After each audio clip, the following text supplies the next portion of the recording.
Lo primero que se me ocurre es compartirles, ante esa pregunta, compartirles algo que dijo Carlos Slutsky una vez que me presentó en un grupo en San Francisco y me dijo: Nacho es un tipo que siempre ha estado en los bordes. Y al principio ni me gustó lo que dijo, pero a partir de entonces, y lo seguí reflexionando, me di cuenta que era completamente cierto. Si yo empecé a estudiar medicina pensando que quería estudiar filosofía o medicina, en la duda, terminé la carrera de médico, hice algo de filosofía, me fui a Alemania a hacer un posgrado en psiquiatría, pero siguiendo a Jaspers, que planteaba ideas que a mí me resultaron muy interesantes. Me frustré en Heidelberg, pero me encontré trabajando luego en la Selva Negra, en una clínica, en una comunidad terapéutica con Graf Dürkheim, y eso era una combinación de psicoterapia junguiana y budismo, sesiones que empezaban con meditación todos los días, tai chi, y eso fue en el 58, en el 59. Yo era muy nerd y me aburría mucho en la escuela secundaria, y en la Argentina son 5 años que juntan la secundaria con la prepa. Entonces cuando estaba en tercer año yo decidí que ya esto era suficiente y di cuarto año libre en diciembre y quinto año libre en marzo, y entré a los 15 años a la Facultad de Medicina, porque lo que yo quería era hacer psicología social, para lo cual había que hacer psicoanálisis, y para hacer psicoanálisis había que hacer medicina. Entonces ese fue mi búsqueda inicial, pero me quedaba clarísimo que yo quería hacer algo que se llamaba psicología social. Luego viene una época de menos borde, en el sentido de que me clavé en la asociación psicoanalítica, y en esa época era psicoanálisis y marxismo, porque la situación argentina era muy grave, había dictaduras todo el tiempo, entonces la inquietud política era muy fuerte. Sin embargo, estando en la asociación donde prohibían trabajar en terapia de grupo, yo trabajaba en terapia de grupo. Prohibían ver familia, y con Slutsky y otra gente, Bleichmar y demás, empezamos a ver familias cuando estaban haciendo la terapia familiar. Carlos viajaba a Palo Alto, traía las novedades, nos encerrábamos, cámara de Gesell, y hacíamos pininos de entrevistas familiares. Cuando estaba por entrar a cuarto año de medicina se abrió la carrera de psicología en Buenos Aires, entonces me pasé a psicología y fuimos la primera generación de psicólogos de Buenos Aires. Y fue realmente muy maravilloso, un privilegio, porque pudimos participar en la organización de los planes de estudio, de elección de profesores. Fue realmente maravilloso. Y yo diría que en síntesis ahí yo ya tenía una base de psicoanálisis que me importaba mucho, pero estuve abierto a esta cosa que me resultaba maravillosa, que era el enfoque sistémico, original, viniendo de Haley, de ese grupito muy del principio, Bateson desde luego. Todo esto transmitido por algunas lecturas y Slutsky. Y llegamos a hacer el primer congreso de terapia familiar en Argentina, en el 72, creo, poco antes de venir para México. Bueno, conocí a Pichon Rivière y trabajé con él bastantes años en psicología institucional y en todo el tema de grupos operativos y de grupos que ahora se pueden llamar focales, pero eran grupos T, grupos de tarea, grupos de trabajo. Leímos a Valent, leímos a Bion, y también con Fernando Ulloa y David Blecher, que fueron psicoanalistas, pero psicoanalistas no ortodoxos, y en todo caso con visiones distintas. Yo en esa época, estando acá, estaba en la universidad, en la Facultad de Psicología, dando seminarios sobre Freud, sobre Melanie Klein, este tipo de cosas. Y de vez en cuando trabajaba algo ya de familia que venía preparando. Fue por pedido de gente. Supervisando, por ejemplo, a Flora Aurón, ella me decía: ¿por qué no das un seminario de esto que manejas de familia, que le interesaba? La que yo recuerdo como concreta pidiendo esto fue Tony Torres Arias, que me dijo un día: yo tengo un espacio en la Ibero, podríamos empezar. Y en la Ibero empezamos, dimos el primer seminario con Estela, con el primer grupo. Ahí estaba de alumna Margarita Tarragona, por ejemplo, recuerdo. Es decir, que ahí dimos el primer seminario. Cuando llegué a México, originalmente no tenía mucha intención, según yo, de trabajar. Más bien pensaba estar 1 o 2 años disfrutando. Rápidamente me di cuenta de que eso no iba demasiado conmigo, porque me moría de ganas de trabajar. Y entonces fue como entré por distintas circunstancias a Centros de Integración Juvenil, pero como asesora institucional, no desde la psicología y ni desde la clínica. Luego fui supervisora de grupos, pero mi primer acercamiento fue como asesora institucional. Horacio Skornik y yo. Nosotros éramos casi Superman en relación, no a la psiquiatría en particular, pero así a lo que tuviera que ver con la psicología y la relación con otras disciplinas en ciencias sociales. Conocí a Estela en Buenos Aires, lo que yo recuerdo, porque las memorias son muy extrañas, pero yo me acuerdo haber estado con Estela en casa de Juana Danis, que yo estaba en 2 coros en esa época, estaba en algo parecido, pero por mi cuenta, no en una institución. Y me atraía eso, el espíritu en parte serio y en parte juguetón, de libertad también. Y cuando nos encontramos acá, prácticamente, como verifiqué eso, dije, con Estela podemos hacer eso, ¿no? Lo mismo, como mencionaba Horacio Skornik, desde luego, y los otros 2 compañeros con los que fundamos el IDEF, ¿no? Sin duda teníamos necesidad de generar pertenencias, y de generar pertenencias a personas, a ideas y al país.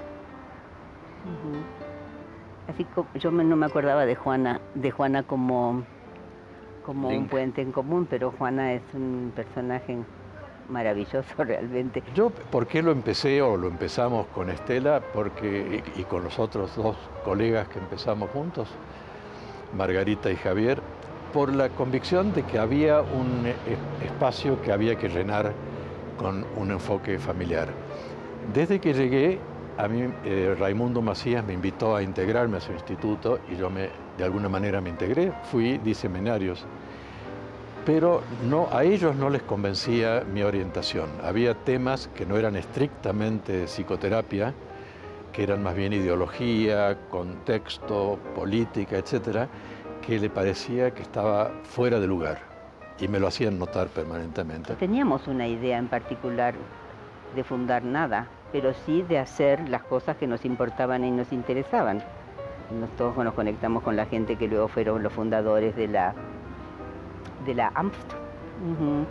Y me acuerdo que una de las cosas que hicimos ahí, ya Nacho y yo, Horacio ya no estaba, fue proponer la lectura de Paradoja y Contraparadoja, que sonaba como ¡wow! Generar un grupo en el que compartiéramos cosas y pudiéramos conversar y hacer. Hacía unos años que habíamos renunciado un grupo de gente a la Asociación Internacional de Psicoanálisis, y cuando yo renuncié, una de las cosas que me quedó claro es nunca más una institución.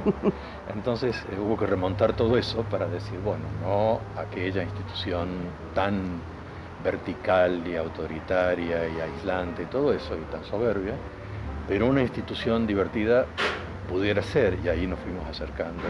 En un espíritu cercano con Margarita Díaz y con Javier Vicencio, con quienes al final terminamos fundando el IDEF, ¿no? Con un ánimo bastante parecido de institución, sin ese ánimo de seriedad, de dueño de la verdad o de ese tipo de cosas de la que yo había salido huyendo con un grupo de gente.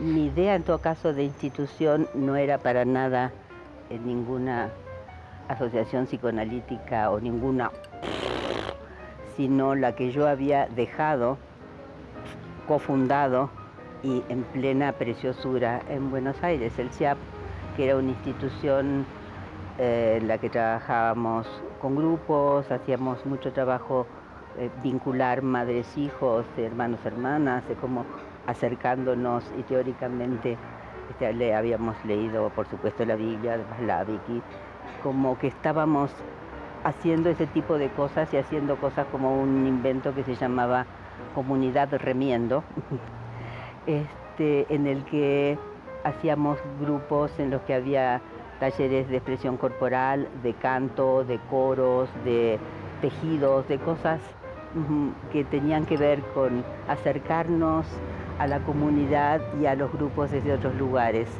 Y eso estaba presente también en la idea de institución, no. Grupo para hacer cosas, sí. La frase de Tony Torres, tienes que fundar tu instituto, quedó muy clara, era como decir, porque me hacía sentido, decía, sí es cierto, no es lo mismo que todos los otros, y que los otros dos que había, o uno que había, luego surge Personas, con quien teníamos buena amistad y trabajamos juntos en muchas cosas. Siempre tuvimos claro que es que no queríamos ser ni directores, ni vicedirectores, ni presidentes, ni vicepresidentes, yo en general de ninguna cosa. Me acuerdo un día que estábamos en el primer lugarcito, ya como institución en la calle de Mosqueta, que nos habíamos quedado después de clase, después de no sé qué, estábamos conversando con Nacho, Javier y yo, con la que era nuestra secretaria de aquella época, y de pronto yo dije, ¡ay! Qué maravilloso será el día en que usted pueda ser la presidenta y nosotros trabajamos de otras cosas y usted nos dice qué hay que hacer o algo por el estilo. Y todos estábamos muy encantados con esa idea. Entonces muchas de las formas que ha ido tomando ILEF se acercan bastante a esa idea de una institución que se transforme. Una de las cosas que dijimos con Estela cuando nos preguntábamos a nosotros mismos por qué estamos fundando esto, un día contestamos para tener con quién jugar, porque creo que los dos compartimos un poco esa idea del juego y trabajo simultáneamente, con sentido del humor y tener gente. Esta casa nos gustó mucho, nos gustó el lugar porque nos quedaba cerca. Los viveros, Coyoacán, como fue muy, muy estimulante. El chiste era que pasaran cosas y que se transformara. Y la verdad que últimamente yo estoy muy, muy, muy contenta con las transformaciones que hemos ido haciendo gracias a que hay mucha otra gente además de nosotros. Mi impresión es de que esta institución ha madurado de entonces acá y de una manera que me da mucho gusto. He de admitir que a veces ni me doy cuenta de que pasaron 30 años, pero no solo en ILEF, sino en otras cosas también. Hubo etapas especialmente ricas. Recuerdo la etapa del trabajo en Tepoztlán, por ejemplo, con Elena y todo un grupo que armábamos allá, que era espectacularmente divertido, interesante, ¿no?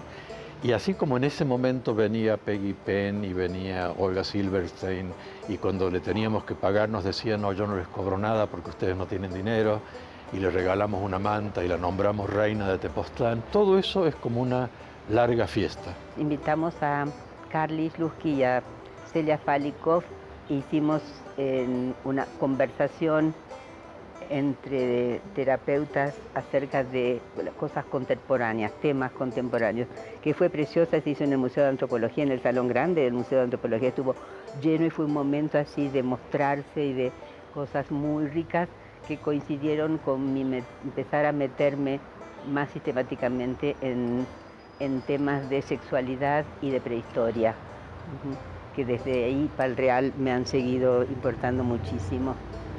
Y también la última venida de Minuchin, ¿no? Que fue tan emocionante, tan preciosa, tan rica desde todo punto de vista, y que sentí qué bien que esté ocurriendo todo esto, ¿no? Y que nosotros lo hayamos propiciado y que tengamos el privilegio de haber tenido a Minuchin siempre tan cerca y tan presente.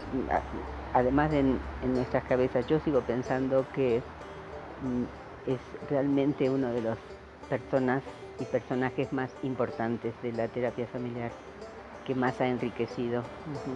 Me gustaría compartir un deseo, pero que casi lo veo ya complacido, que el deseo es que esto siga así, ¿no? Con esta energía de una mezcla de seriedad sin ser demasiado serio, de sentido del humor, de juego, de creatividad, de servicio. Creo que ahora, por ejemplo, pienso en la clínica En este momento la famosa clínica, que era como nuestro patio trasero, en este momento mi impresión es que está dando un paso adelante. Estoy con muchas ganas, hoy me inscribí para dar una supervisión más y muchas ganas de inscribirme más. Me han sido muy útiles muchas de las críticas que he recibido, que me han dolido porque en algunos cachitos he sentido que era injusto, pero las reconozco como mías y me han permitido reflexionar, procurar no hacer lo que los demás me decían, pero sino ver qué cosas mías eran transformables. Y eso me ha sido muy útil y me da ganas de decirlo ahora con gratitud. Sí.